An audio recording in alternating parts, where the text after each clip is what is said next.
Y81 metal hydraulic baling machine.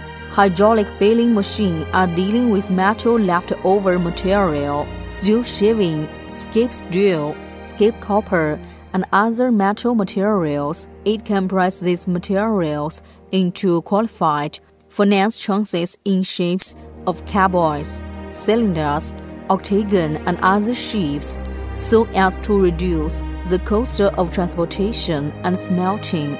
This product is metal hydraulic baling machine of Y81F 135, which is exported to the UK.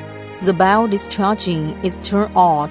This metal hydraulic baling machine of Y81T 160 is exported to Singapore. The bell discharging is pushed out. It can be equipped with diesel engine to generate electricity when there is no power supply. This hydraulic metal baler or Y81Q 100 is exported to Australia. This kind of the machine is the first selection to compress cans and plant bucket. There are two methods of control operation: manual or PLC automatic.